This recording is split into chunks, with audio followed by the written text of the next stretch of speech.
So para sa ating next na video, ang ating gagawin ay mag-solve tayo ng 4 problems sa shear and moment in beams. So mukhang madami to, 4 to.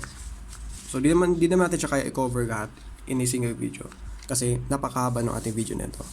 Pero gagawin natin, etong 4 na problems ay di-divide natin into 3 parts. Sa first video natin, gagawin natin is hanapin natin yung values ng ating support reactions sa kada problem. Then second video, ang ating gagawin ay solve naman tayo for the shear and moment equations. And sa ating last video, saka tayo mag-graph ng shear and moment diagram. So ba't natin ito ginagawa? Para at least sa kada part na sinabi natin, kakatry tayo ng 4 na problems para at least ma-master natin kada part. Para ma-review tayo. Sa first part, para ma-review tayo sa paghanap ng support reactions.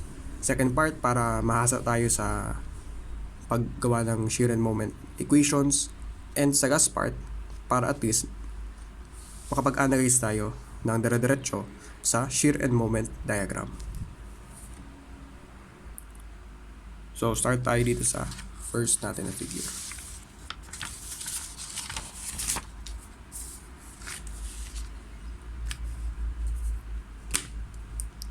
So, meron tayong 2 supports, RA and RB. So, meron tayong point A, point B, point C, and letter D na lang to, point D.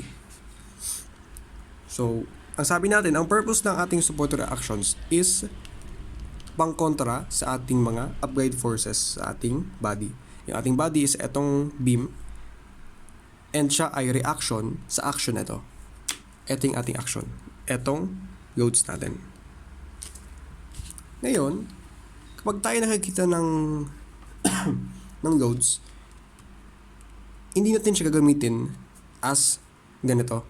Kailangan i-convert natin siya into a single force na equivalent dito.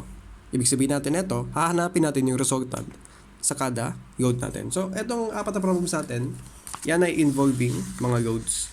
So, instead na ito yung nakikita natin sa problem, para maharap natin ang support reactions natin, need natin i-convert siya into a value na mas simple, which is yung kanyang resultant. So, yun yung ating purpose, ay yung ating goal. Hanapin natin yung resultant neto, and neto. So, ang formula natin sa mga loads is yung kanyang shape mismo. Kung anong shape niya, yun yung kanyang formula.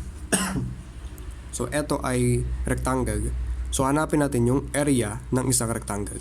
Ang formula para sa area ng rectangle, dito na lang. Area rectangle, yan equal sa base times height. So, sa case neto, ang ating rectangle dito is dito para sa AB, ang kanyang height ay 50 kN over m. Ang kanyang base ay 2 meters. So, para sa load AB natin, ang kanyang area ay 50 kN per m times ang kanyang base ay 2 meters. So, 50 times 2, yan ay 100. Then, canceling meters, 100 kN. So, yan yung first force natin. Second force natin, andito, ang height niya. Ang height niya ay 20 kN per m. And ang kanyang base ay 2 meters. 20 times 2, yan ay 40. Cancel m, so ito ay kN. So, next naman. So, aside sa ating value ng kanyang resultant, ang question natin, saan mo siya ipoposition dito? Yun yung ating problema. So, para naman sa ating position ng ating resultant,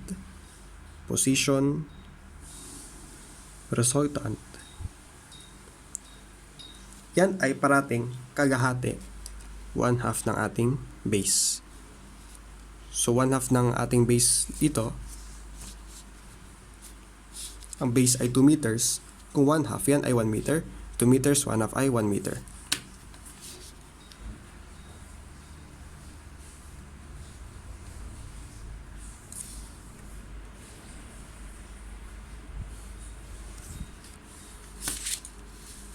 So, ating drawing, bubog pen ba rin?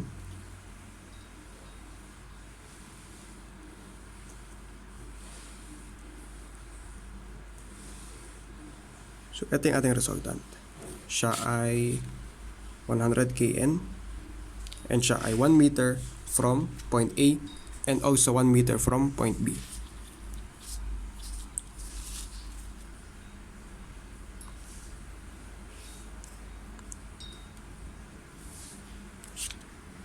Same din, 1 meter from point D or 1 meter from point C since kagahati lang naman siya.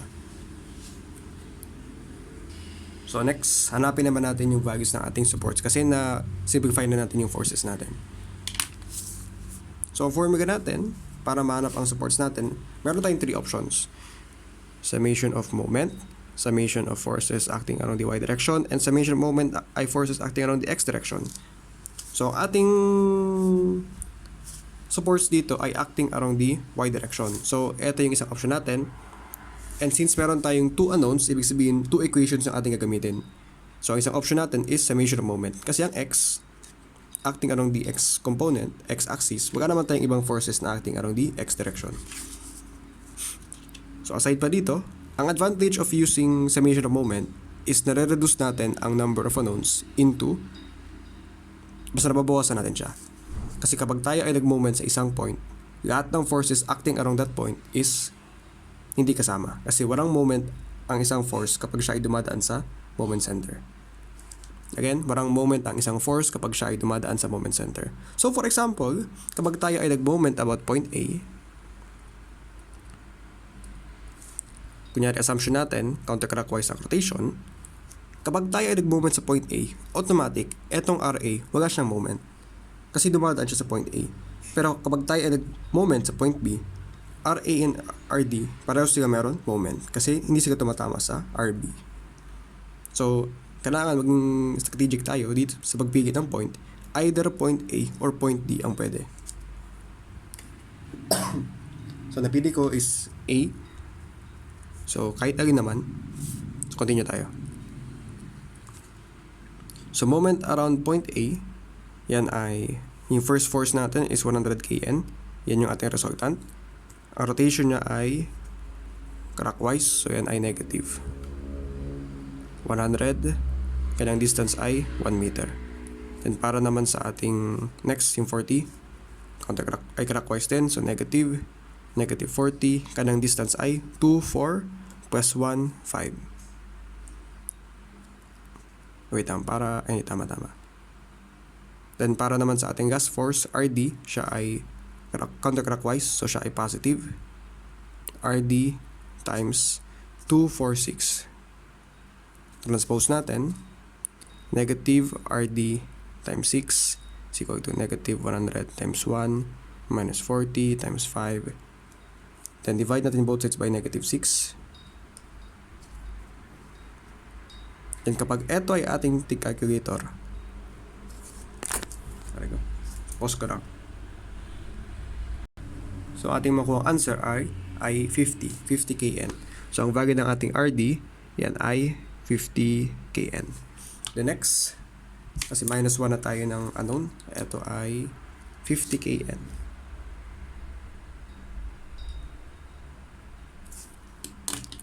So, okay lang naman na, ang advantage kasi ng moment, kahit ilang beses mo siya pwede gamitin, as long as iba-ibang point. So, ibig sabihin pwede ka mag-moment sa A, B, C, or D, 4 na separate equations na yan. Pero take note, kahit maraming possibility sa moment, sa problem, ang maximum na number of equations na ating gagamitin ay depende sa number of unknowns. So, pati yan, may limit din yan. Up to 3 lang yung ating number of unknowns na pwede sa isang problem. Kaya tatlo lang naman to. So, pwede rin tayo gamit ng combination of 3 different summation of moment. Pero para sa madali sa atin, mas okay na gumamit tayo ng summation of forces acting around the y direction. Kasi pag moment, kailangan mo pa ng force and distance. Pero pag forces, no need na, diretso lang. So yung ating RA is positive 50. Yung eto, negative 100. Eto, negative 40. Tapos eto, positive RD. Kung nag-moment tayo, kailangan pa natin mag-times ng distance. Pero since tayo ang summation of forces acting around the y direction, diretso na siya. Negative 100 minus 40, negative 140 plus 50, negative 90. Isolate natin, RD is equal to 90 kN.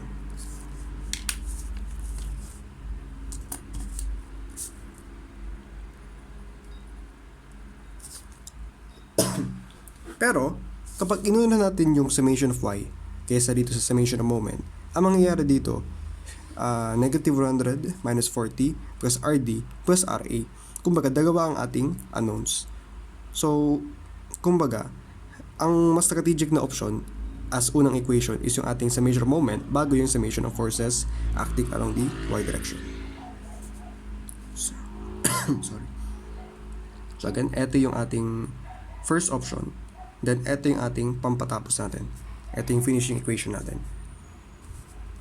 So, tapos na tayo para sa first problem.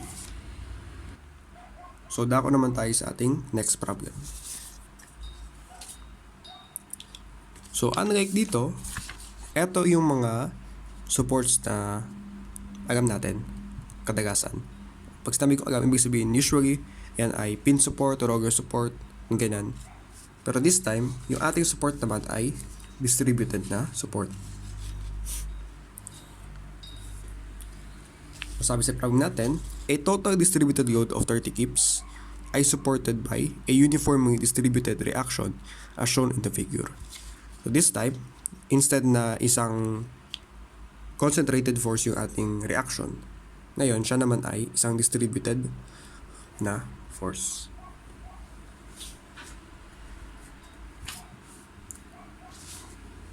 So, ang ating concept dito, etong support natin is a reaction sa ating action na 30 kips. Ibig sabihin, siya ay direktang kumukontra dito. Kung ating ma-observe, ang height nito is mas mataas compared sa height nito. Pero pinagkaiba, ito ay mas magapad.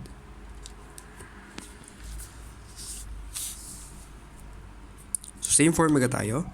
Para makompute natin ang resultant sa taas, ang numerator ay sa ating distributed load.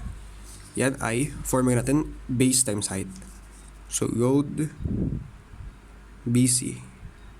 So hindi ko na pangaganan. A, B, C, D. Yan ay 30 and ang kanang base ay 12. Kips is kilo. Kips ay KSI pa yun.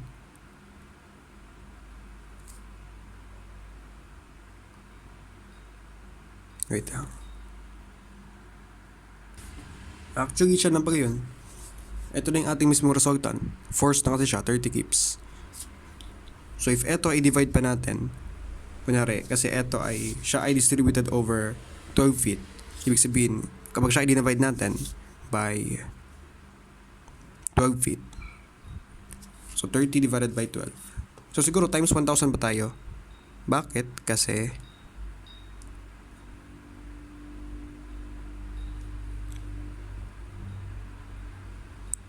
1 kips ay equivalent sa 1,000 pips. So, solve natin.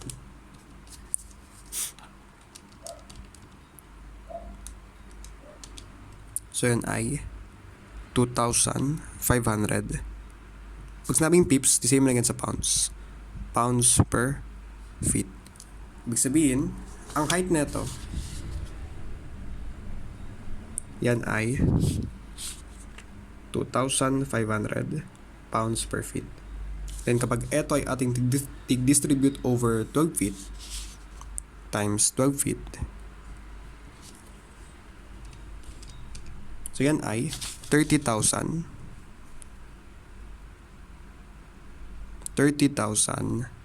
pounds. So, ito yung ating resultant. Instead ng 30 kips, mas maganda ang pounds. 30,000 pounds yung ating resultant. And sabi natin, siya ay located sa gitna ng yung ating span. So, yung span natin ay 12 feet. Ibig sabihin, sa gitna lang siya. So, siya ay 6 feet.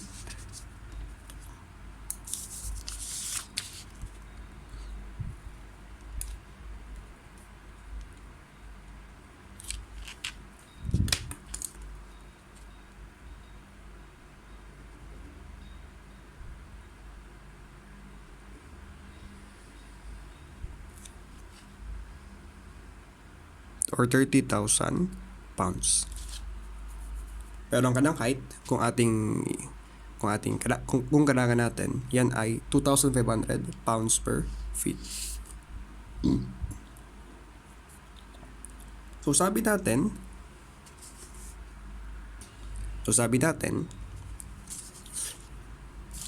etong support natin ay direktang kumukontra sa ating force. Ibig sabihin, kunwari etong R is para sa support reaction, so letter R siya. Yung ating R, siya ay equal sa ating weight sa taas.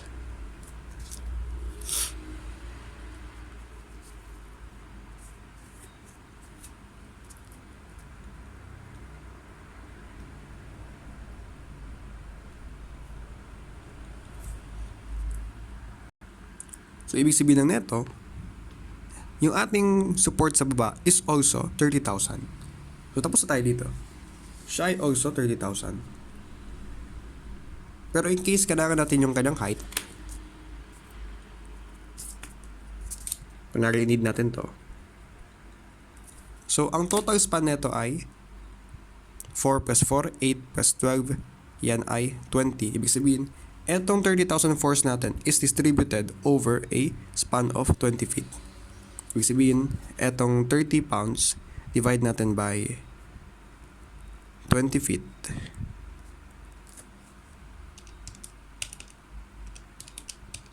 So, yan ay 1,500 pounds per feet.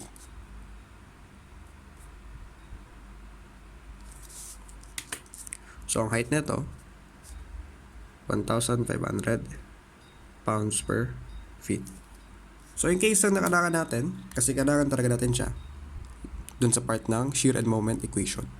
So, mas kailangan natin etong height natin na to kesa sa ating resultant kapag tayo ay nag-solve ng shear and moment equation. So, tapos na tayo para sa ating second problem. So, ito rin ay, kung hindi natin yung resultant, ito ay also 30,000 pounds. Since dapat ito direktang kumukontra sa weight nito. Sadyang distributed siya over a span, kaya ang height niya is smaller compared sa height nito. So sa ating next problem naman, ang ating solve na equilibrium ay sa triangle. So ang formula natin dito, ang formula ng area ng triangle.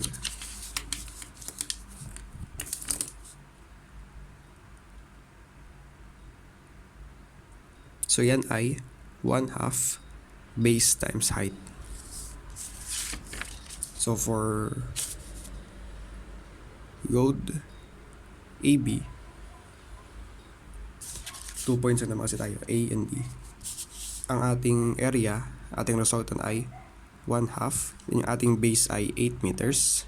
And yung ating height ay 15 kN per m.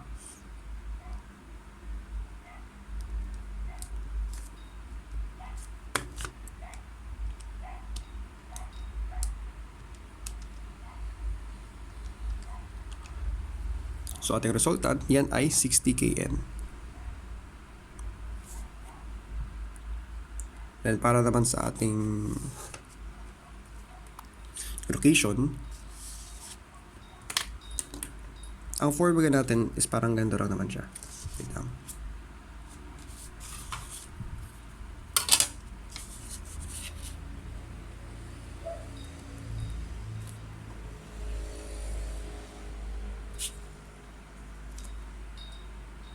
So, meron tayong dalawang location. Kapag ang ating basis ay from right part, sa may mas mataas natin na height, yan ay 1/3 ng ating base, which is 8. So yan ay 1/3 ng ating base. Kapag from mas mababang part, yan ay 2/3 ng base.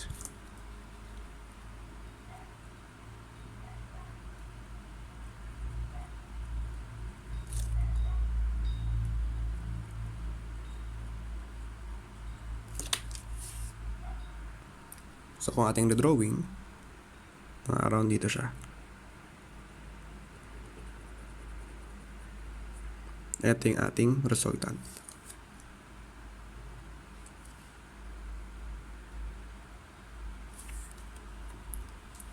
So ngayon, solve natin yung ating support reactions. So sabi natin, kapag meron tayong two unknowns, RA and RB, ang ating strategy muna is to use yung ating summation of moment. Kasi at least, gamit yun, nababawasan yung ating number of unknowns. Instead na 2 unknowns, kapag tayo nag-moment, mare-reduce natin siya into isa na yun. Na summation of moment, kunyari about point B, para may iba.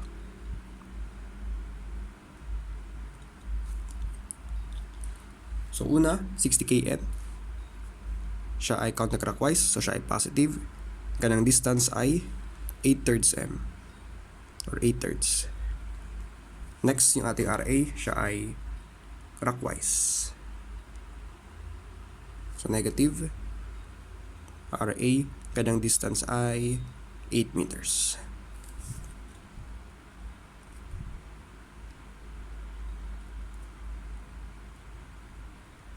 Divide both sides by 8. Solve natin madali. So, RAI 20 kN.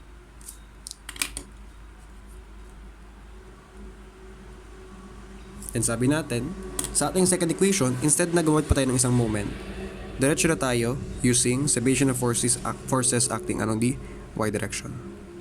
So, meron tayong all in all, meron tayong 3 forces. RA is 20 kN minus resultant of 60 plus RB. So, ito ay negative 40. So, ay sulit natin, 40 is equal to RB. So, ito ay 40 kN.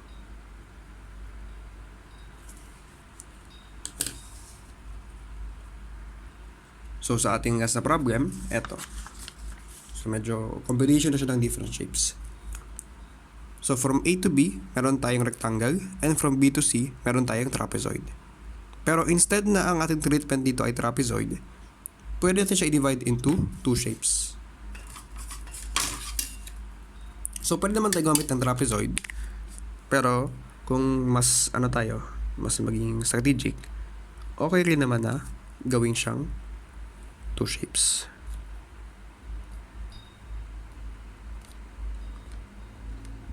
So, isang triangular load sa taas at isang rectangular load sa baba. So, para at least 2 formulas lang tayo. Area ng rectangle and area ng triangle. So, para sa area ng from A to B, yan ay rectangle. So, base times height. Ang base natin ay 2 meters and height na 2 kN per m. So, meron siyang 4 kN.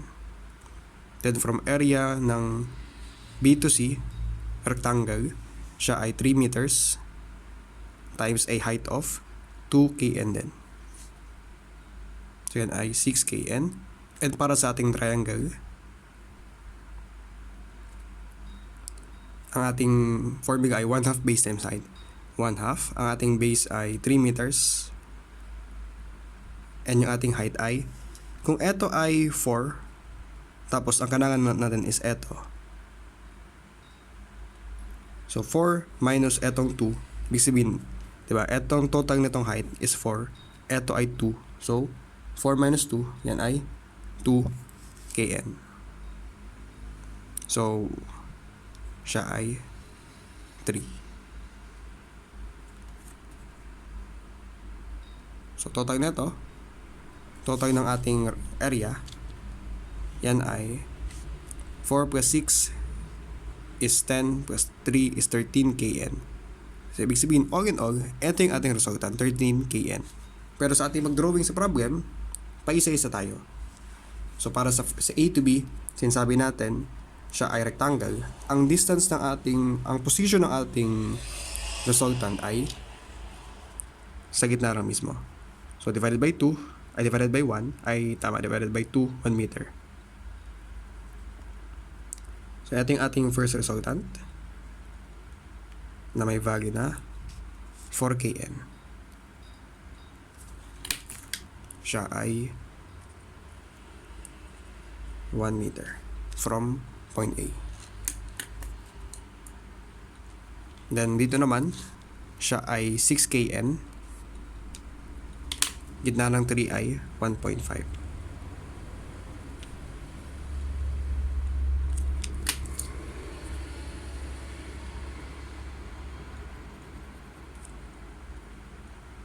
The next naman, yung ating third, yan ay 3 kN. And sabi natin, pag siya ay triangle, may 2 options tayo. So, either siya ay, kung di ba ito yung mas mababang base natin, ito yung mas matangkad natin. So, height ba? So, option natin, either 2/3 from this point or 1/3 from this point. So, pili natin is 1/3. Pareho na lang. So, 1/3 ng 3, yan ay 1. And 2/3 ng 3, yan ay 2.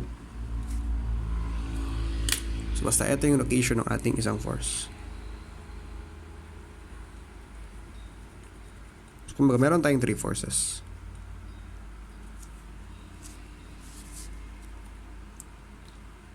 So, para naman sa ating mga supports, meron tayong 2. Technically 3. Meron ba tayong CX? Kaso, since wala naman tayong ibang forces acting around the X direction, kahit hindi siya isama, hindi siya kailangan isama.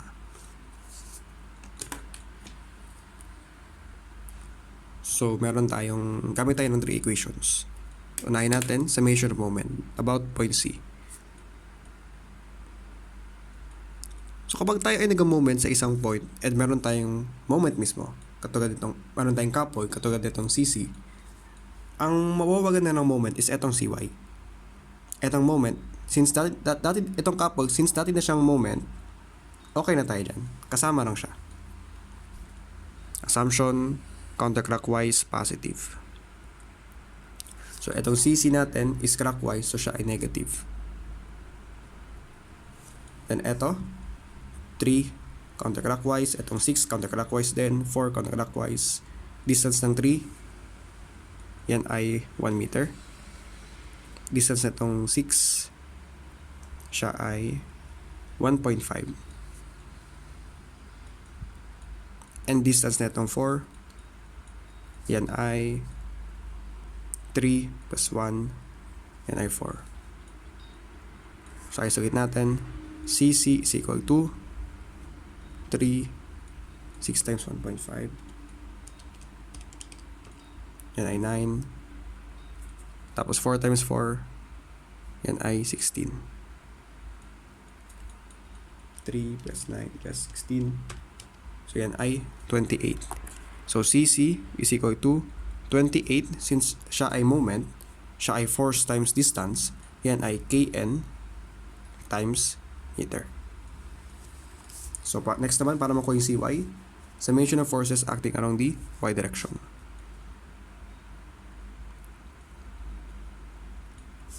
So, meron tayong 4 Kn, pababa, negative 4, minus 6, minus 3, plus CY. So, isolate natin. Ito na lang. 4 plus 6 plus 3 is equal to CY. 4 plus 6, 10 plus 3 is 13 is equal to CY.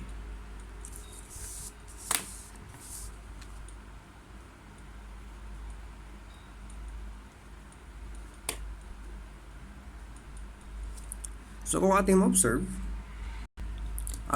dito,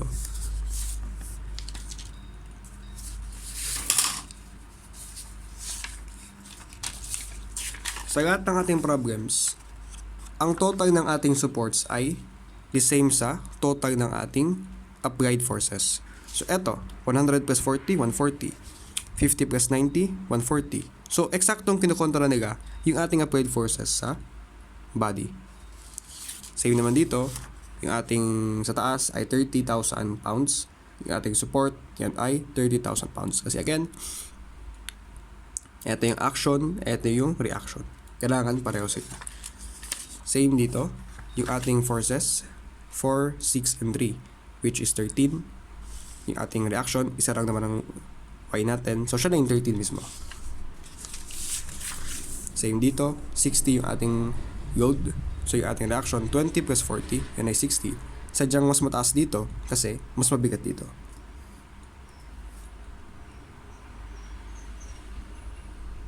So, yun na naman.